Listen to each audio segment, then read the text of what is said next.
Hi, and welcome to Mrs. PM Reads. You guys should have seen me a minute ago. I was like, this way. No, no, no, no, this way. Oh my gosh. So it goes this way. You guys have no idea what happens before the camera comes on. I'm glad you're here today. We are continuing in our story, Zoo, by James Patterson and Michael Ledwidge. We are going to be in book 3, chapter 55, chapter 55.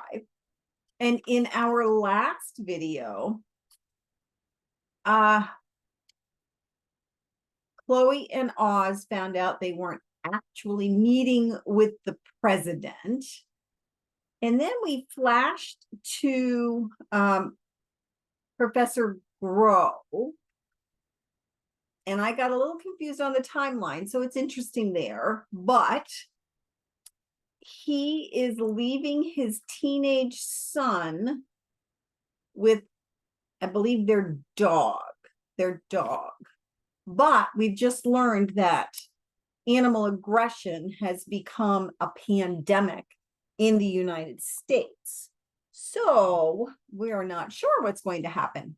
So let's find out. All right. Chapter 55. Hey, Charlie. That's the dog. Want some bacon? Chris says to Charlie the second when his dad is gone. Hear that, boy? The Nats game. Steven Strasburg throws like 100 miles an hour. He heads back to the kitchen. The dog's claws click on the floor tiles behind him. No one in the family loves Charlie the second more than Chris. They've practically grown up together. My goodness.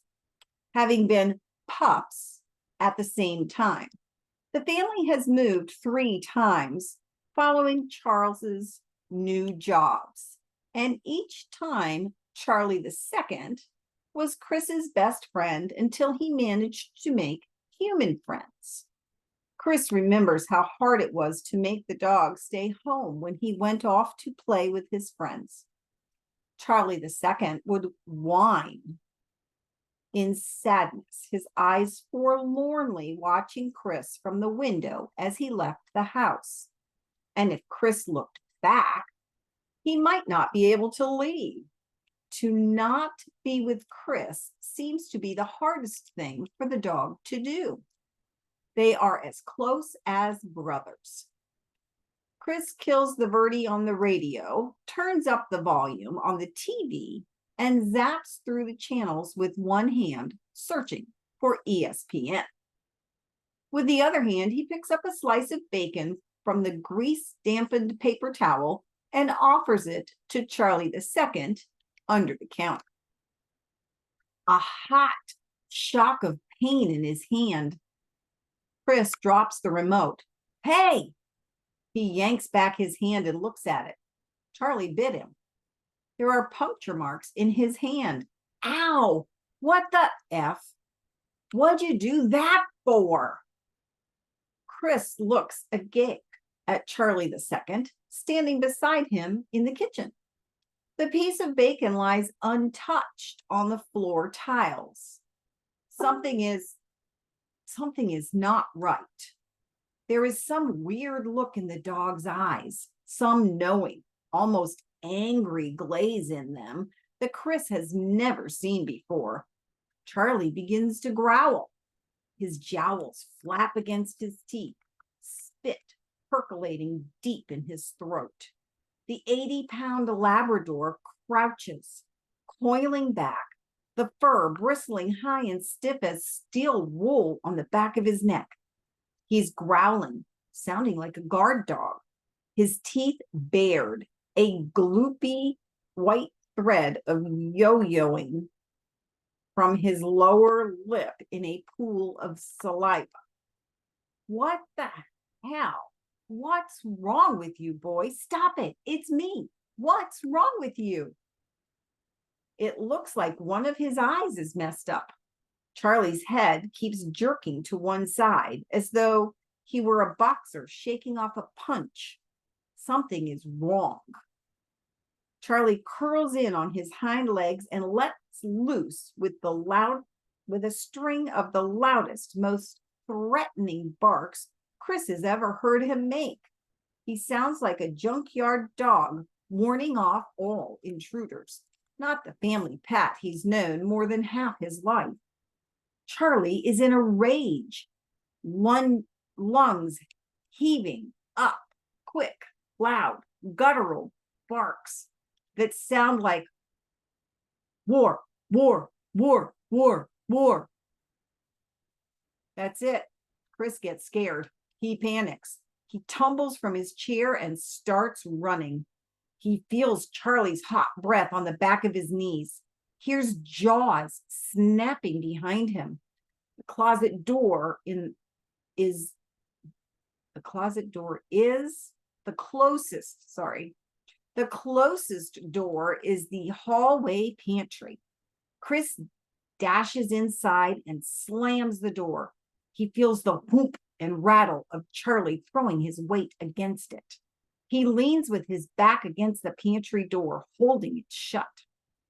On the other side of it, Charlie smashes his body into the door, the thing shuddering on its hinges under the impact. Charlie scrambles his toenails at the door, clawing and barking, heaves himself into manic thumps, seemingly wanting to rip him to ribbons. In all the years they have owned the dog, he's never sounded like a wild animal. He's gone crazy, Chris thinks. He saw it in his eyes. The dog is off his rocker. He no longer seems like Charlie II. He is something else, another dog entirely, a bad dog. He feels himself beginning to cry.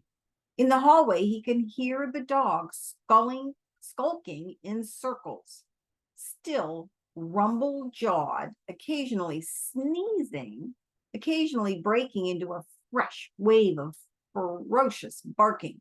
War, war, war, war, war. Chris looks down at his hand. The punctures in his palm aren't huge, but they're deep and bleeding. There's blood all over his shorts. Chris shakes his head, swiping at his eyes.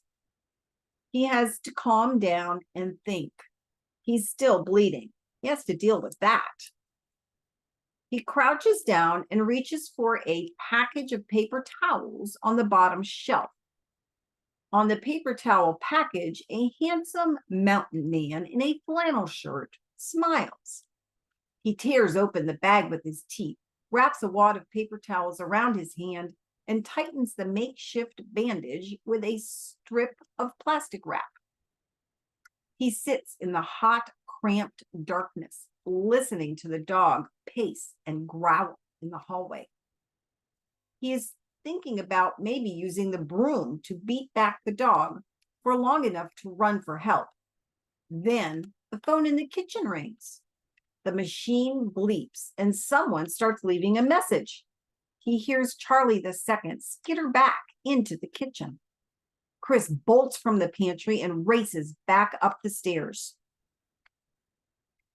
He's halfway to his room when Charlie arrives on the stairs in front of him. Chris dives sidelong into his parents' bedroom. Charlie comes through the door a moment later, forcing Chris into the bathroom. He whams the door shut a split second before the dog crashes into it, and Charlie again goes berserk with barks and snarls. Damn it. His plan had been to call his mom or dad from the cell phone in his room. Now he's stuck again. Charlie, he calls through the door. There's something wrong with you. It's me. It's Chris.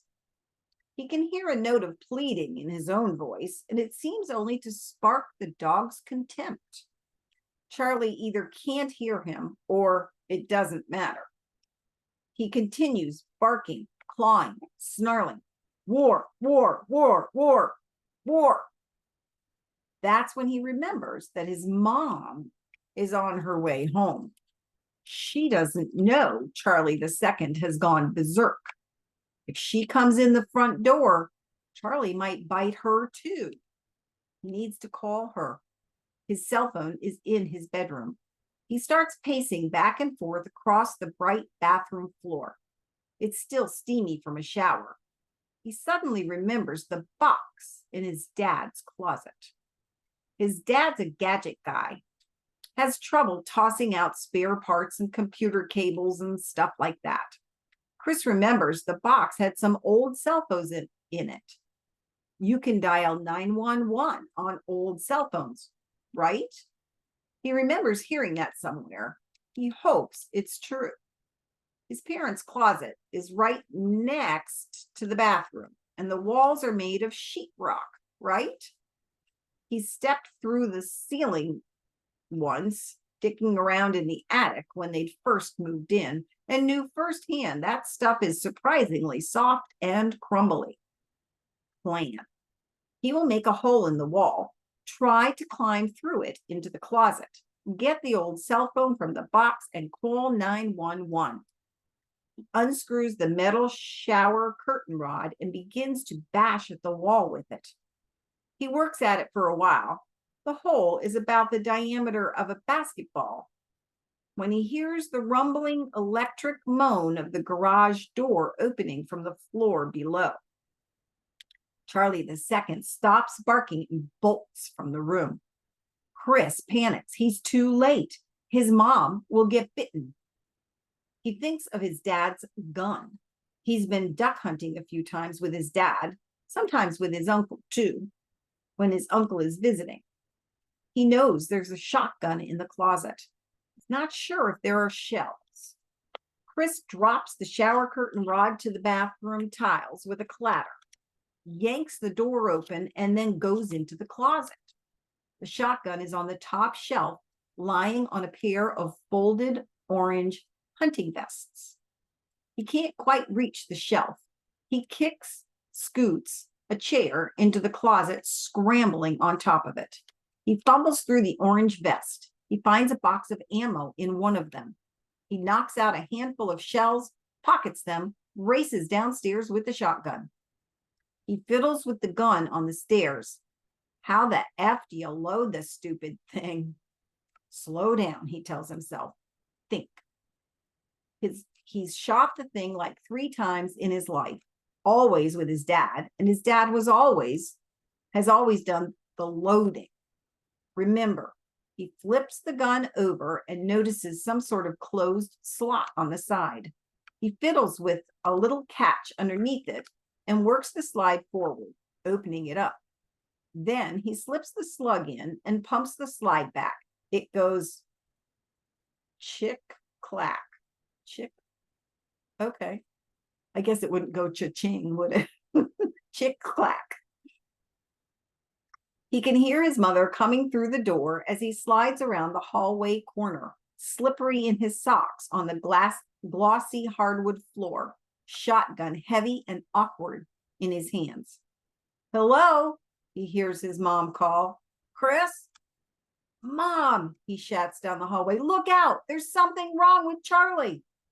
The dog appears. He turns the corner at the opposite end of the hallway.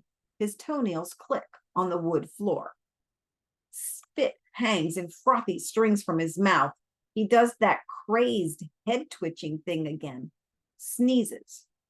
The dog moves forward, slowly, growling. Loose, pulled back lips flapping against his bared teeth. He watches the dog approach. He doesn't want to shoot. Charlie isn't just a pet. He's a brother. War, war, war, war, war. The dog breaks forward into a run and leaps. Chris raises the barrel of the gun and pulls the trigger. The kick of the gun butt knocks him on his back. The dog falls. Blood peppers the walls. The blast had taken off the Labrador's face. His skin is gone. Okay, it's gross. Chris rises to his knees, then crumbles back to the floor crying. He drops the gun. He hears his mom come running. What the hell is going on? She shouts. The dog's leg twitch Wretchedly, blah, blah, blah, gross stuff. The animal lies dying just feet away from him.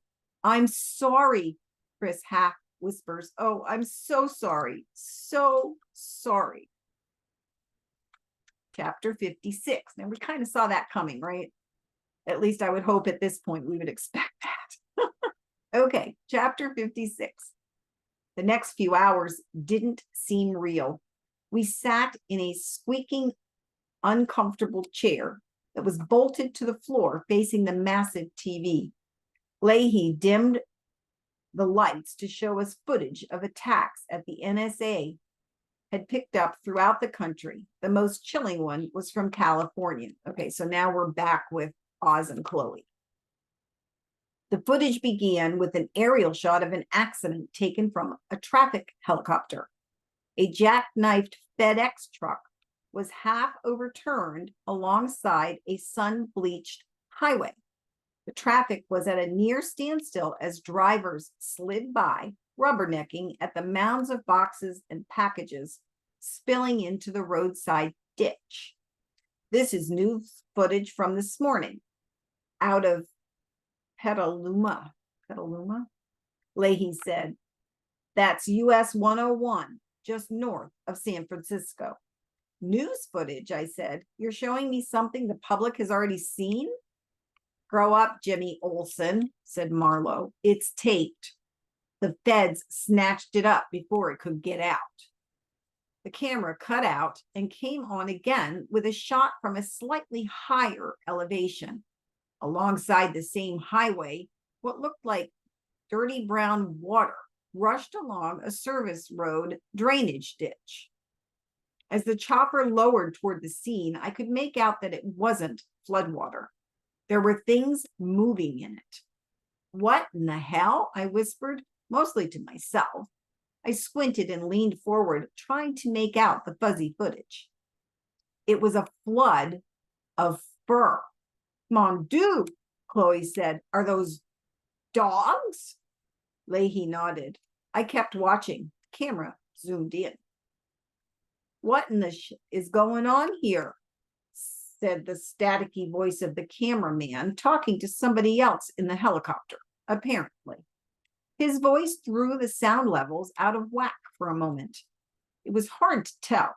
Some of the dogs looked feral, but most of them looked like pets, fat, awkward, with collars on. They were filthy, crazed, scrambling all over each other like migrating lemmings. The camera panned back. This was something altogether new. The roaring column of animals went on for miles, it seemed. There must be, Chloe said, our estimates are between 500 and 1,000 dogs in there, Leahy said. Wait, Marlowe hisses. We're getting to the good part. The chopper swung in low and sped along the ditch until it came to the spearhead of the bulging, running line of animals. The dog at the front of this horde, we think, are Dogo Argentinos, said Marlowe. They're enormous, aggressive breeds bred for fighting in South Africa, South America, maybe South Africa too, South America. They're banned in some countries. The Dogos suddenly swerved a sharp turn up out of the drainage ditch and then down an embankment to the right. The column followed, shifting direction en masse, like a flock of birds. The cameraman zoomed way in, trying to get a close-up shot. The frame jittered. There was a squall of barking, then an outburst of shouting among the people in the helicopter. The chopper abruptly lifted. There was a growling sound, and the camera swung sharply downward. A pit bull was stuck absurdly to the helicopter, jaws clamped down on the skid, shaking as if it were trying to kill it.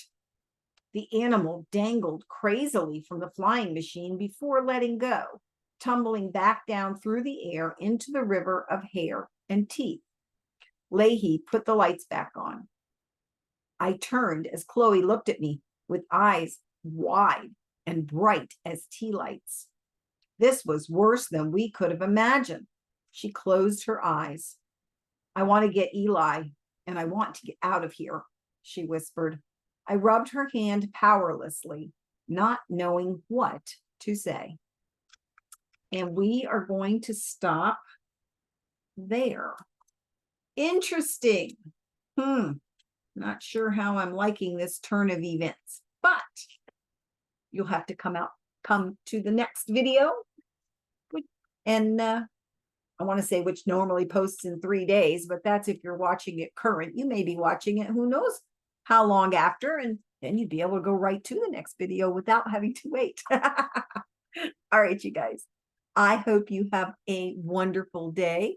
Come on back and let's see what happens. I will see you next time.